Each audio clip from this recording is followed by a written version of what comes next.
साल का सबसे लंबा सूर्य ग्रहण करीब 6 घंटे तक लगेगा। बता दें कि सूर्य ग्रहण देश में साल का पहला खंडग्रास सूर्य ग्रहण होगा, जो कि दोपहर 3:04 पर खत्म होगा।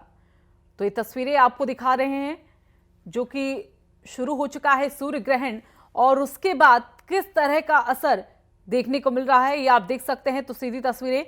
दरअसल आपको बता दें कि सूर्य ग्रहण को लेकर वैज्ञानिक काफी उत्साहित हैं और इन वैज्ञानिकों के साथ साथ ही लोग भी काफी उत्साहित, और इसीलिए सीधी आंखों से न देखकर इसे कई उपकरणों के जरिए लोग देख रहे हैं, इसे समझ रहे हैं। तो एक ऐसा लम्हा है और एक ऐसा क्षण यहां पर जिससे लोग कहीं ना कहीं अपने आप को जोड़ रहे हैं। और हालांकि दूसरी दृष्टि से देखा जाए तो इसको सीधे तौर पर देखने से मनाही की गई है, क्योंकि सीधा आपके शरीर पर, आपके मस्तिष्क पर इसका प्रभाव पड़ सकता है। ऐसे में लोग इसे कई तरीकों से दूरबीन के जरिए और कई और उपकरणों के जरिए जो साइंटिफिकली यूज ज्यादा किए जाते हैं उनके जरिए इनको देख पा रहे हैं। तो देश भर से तमाम ये तस्वीरें एक एक करके कई जगहों से सामने आ रही है। हालांकि कुछ जगहों पर, अगर जैसे कि हम यूपी की बात करें, तो कई ऐसे इलाके हैं जहां पर बारिश का मौसम बना हुआ है, सूरज वहां पर दिख नहीं पा रहा है, तो वहां पर उन लोगों को ये नज़ारा नहीं दिखाई दे रहा। लेकिन कई ऐसे इलाकों में, कई ऐसी जगहों पर यह साफ नज़ारा दिखा जा सकता है। दिल्ली की तस्वीरें हम आपको दिखा रहे हैं। दिल्ली से कैसा आपको ये नज़ारा दिख रहा है, आपको बता दें। दरअसल दो तरफ आपको एक तरह तस्वीर दिखा रहे हैं, दो जगह की ये तस्वीर है। एक तरफ श्रीनगर की तस्वीर है, तो दूसरी तरफ आप अगर तस्वीर देख पा रहे हैं तो वो दिल्ली की है। दरअसल दिल्ली से हमारे जब सहयोगी जुड़े थे तो उन्होंने भी साफ ये कहा था कि दिल्ली से काफी साफ नहीं दिखाई देगा, हल्का बहुत दिख सकता है लेकिन ऐसे दिखाई नहीं देगा। और वही तस्वीर यहां पर कहीं ना कहीं दिखाई दे रही है। तो दिल्ली की तस्वीर देख रहे हैं आप, और दूसरी तरफ जम्मू कश्मीर की आप देख रहे हैं। तो कहा गया था कि 99% ये ढक देगा और ऐसे में अंधेरा यहां पर छा जाएगा। तो तस्वीरें ये सीधे आपको हम दिखा रहे हैं। सूर्य ग्रहण जो शुरू हो चुका है और कई इलाकों में, कई जगहों पर, कई शहरों में इसका नजारा साफ देखा जा रहा है। तो कहा जा रहा है कि काफी सालों बाद मौका मिला है, तकरीबन 900 साल बाद ये कहा जा रहा है कि ऐसा ही ये क्षण मिला है। हालांकि 25 साल बाद ये कहा जा रहा है कि पहला मौका जब वलयाकार यानी कि एक अंगूठी के आकार पर ये ग्रहण दिख रहा है। तो कई शहर जहां आसमान में सूर्य का जो घेरा है एक वो चमकती हुई अंगूठी की तरह दिख रहा है। दरअसल इसे फायर ऑफ रिंग भी कहा जा रहा था और ये कहीं ना कहीं वैसा ही हुबहू दिखाई पड़ रहा है। तो 25 साल बाद ये पहला मौका। इससे पहले 1995 में इस तरह का ये ग्रहण देखा गया था वलयाकार का।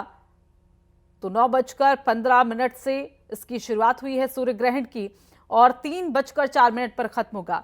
तो दिल्ली की तस्वीरें आप देख पा रहे हैं जहां अभी अंधेरा नहीं छाया है। हालांकि कई साइंटिस्ट के जरिए, कई ज्योतिषाचार्यों के जरिए कहा गया था कि जैसे ही वो अपने आगोश में आ जाएगा, जब वो अपने पूरे आकार में आ जाएगा, तो ऐसे में अंधेरा भी आसमान में छा सकता है। तो फिलहाल 6 घंटे का समय है ये, और इस पूरे 6 घंटे कुछ ऐसी ही स्थिति आसमान में दिखाई देखने को मिलेगी। तो लोगों से दूरी बनाने को कहा है, नियमों का पालन करने को कहा है, लेकिन साइंटिस्ट इस सूर्य ग्रहण को लेकर काफी उत्साहित हैं। तो 6 घंटे के इस ग्रहण में ग्रहों के जो कई संयोग हैं उनका भी परिणाम इसमें देखने को मिल सकता है। कई राशियों पर इसका असर भी यहां पर पड़ेगा। तो देखा जाए धर्म के लिहाज से या फिर ज्योतिष के लिहाज से या फिर विज्ञान के लिहाज से, इन तीनों ही लिहाज से इस बार का ये सूर्य ग्रहण काफी मायने रखता है। तो एक तरफ महामारी चल रही है, कोरोना का संकट है, तो इस दौर में सूर्य ग्रहण काफी अशुभ है, ये अशुभ कहा जा रहा है। और इसी के साथ ही कई लोगों के दावे भी एक एक करके सामने आ रहे हैं। तो कहा जाता है कि जब भी सूर्य ग्रहण आता है, जब भी ऐसा कोई ग्रहण लगता है, तो वो अपने साथ बीमारियां और अपने साथ रोग लेकर आता है।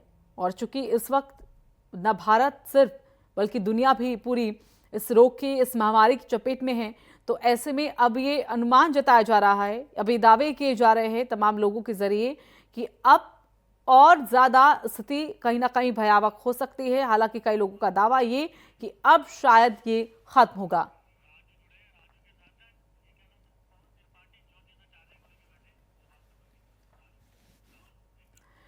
तो राजू श्रीवास्तव हमारे साथ, हमारे सहयोगी वाराणसी से जुड़े हुए हैं, उनका अब सीधा रुख कर लेते हैं।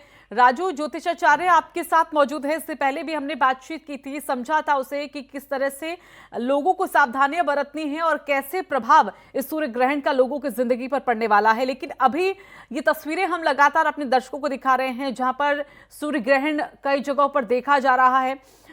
वहां पर अभी क्या स्थिति है और क्या कुछ कहना है ज्योतिषाचार्य का, बात करिए आप। ऋतु, अभी यहाँ पर अब से कुछ देर बाद यहाँ सूर्य ग्रहण साफ देखा जा सकता है। हालांकि मौसम का जो मिजाज की बात करें तो मौसम ने अपना मिजाज बदला है, बादल भी देखे जा सकते हैं, बूंदाबांदी भी हो रही है। हमारे साथ गुरुजी हैं। गुरुजी, क्या यहाँ पर ग्रहण का असर कब से होगा और कितने बजे से, क्या सावधानियां करना चाहिए? देखिए, ग्रहण का सूतक काल तो प्रारंभ हो गया है, लेकिन ग्रहण जो प्रारंभ होगा, अगर काशी को केंद्र मान के हम बात करें तो 10:31 पर ग्रहण प्रारंभ हो जाएगा, यानी कि स्पर्श हो जाएगा। और इसका जो मध्य काल होगा 12:08 तक ये मध्य काल यानी पूरी तरह से आच्छादित होगा और एक रिंग की स्थिति बनेगी।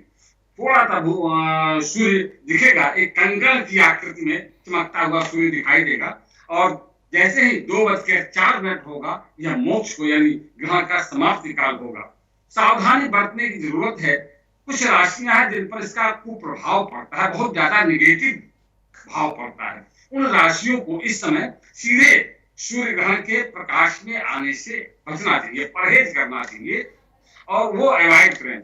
ये 4 राशियां यानी कि मेष, सिंह, कन्या और मकर, इनको छोड़ के बाकी की जो भी राशियां हैं इनको घरों में ही रहना चाहिए और घर में बैठ करके स्वाध्याय करें, आध्यात्मिक ऊर्जा को बढ़ाएं। आज योग दिवस है तो योग भी कर सकते हैं। योगश्चित्त वृत्ति निरोधा, निश्चित रूप से बैठ करके पद्मासन लगा करके अनुलोम विलोम, कपाल भारती इत्यादि क्रियाएं कर सकते हैं। और योग का मतलब ही है कि हम परमात्मा से जुड़ जाएं, हम आध्यात्मिक शक्ति से जुड़ जाएं, हम अपनी आत्मा से जुड़ जाएं और आत्मा का नाम ही सूर्य है।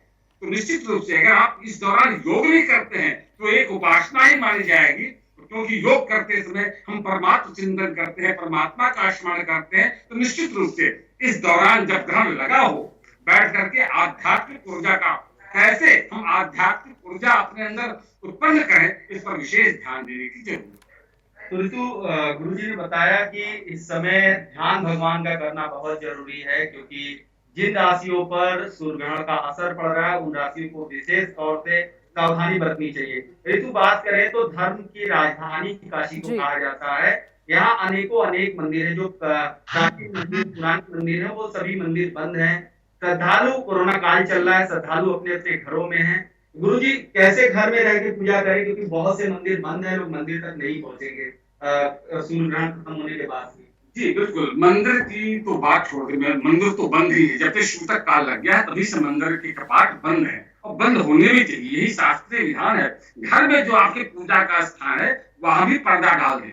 जैसे ही 10:31 प्रारंभ होता है, आपके जो पूजन स्थान के जो देवता है, जो मूर्तियां रखी हैं आपने, वहां भी पर्दा डाल दें और स्नान करके आसन पर बैठ जाए और मंत्र जप करें।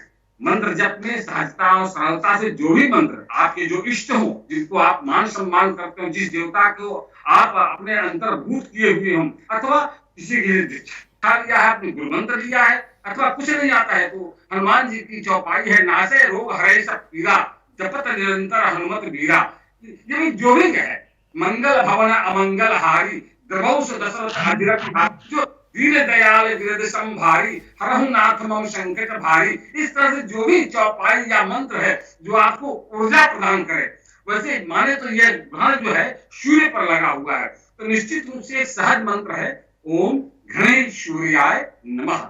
सूर्य की उपासना करना चाहिए। जिस तरह से ग्रहीय मंत्रिमंडल का राजा है शिव सूर्य, उसी तरह से इस हमारे यथा ब्रह्मांडे तथा पिंडे, यथा पिंडे तथा ब्रह्मांडे, यानी जो ब्रह्मांड में है वही हमारे शरीर में है। तो इस शरीर में भी जो आत्म तत्व का नाम है उसी का नाम सूर्य है। सूर्य आत्मा, सूर्य जो है आत्मा है। तो आत्म तत्व की संरक्षण का पर्व है ये ग्रहण पर्व। इसलिए हम उसकी रक्षा कैसे कर सकते हैं, आत्म बल को कैसे बढ़ा सकते हैं, इस पर ध्यान केंद्रित होना चाहिए। उसके लिए केवल उपासना है। उपासना मतलब परमात्मा के सन्निहित में बैठना, शरीर से, मन से, वाणी से, विचारों से परमात्मा के करीब चले आना, यानी प्रकृति के शरण में जाना। और मंत्र का माध्यम लेते हैं और आहार विहार का त्याग कर दे। जो माताएं गर्भवती हैं उनको विशेष ख्याल करने की जरूरत है, चाहे जो भी राशि हो उनकी, उनको सूर्य ग्रहण के सीधे प्रभाव में आने से बचना चाहिए। और जैसे ही ग्रहण काल प्रारंभ होता है वो आसन लगा के बैठ जाए, किसी प्रकार का सांसारिक भोग न करें, भोजन पानी इत्यादि न करें। अच्छा, जो भी मर्यादाएं हैं, जो भी अनुशासन धर्मशास्त्र ने बताया है, उनमें 3 लोगों को छोड़ दिया है। इन 3 लोगों को छूट है, वो जल पी सकते हैं, फल फूल ले सकते हैं। वो कौन 3 है? बिल्कुल राजू, तो ये वो सावधानियां हैं, ये वो नियम हैं जो यहाँ पर फॉलो किए जाते हैं और लोग इससे कहीं ना कहीं बच पाते हैं, जो कि इस सूर्य ग्रहण के दुष्प्रभाव है।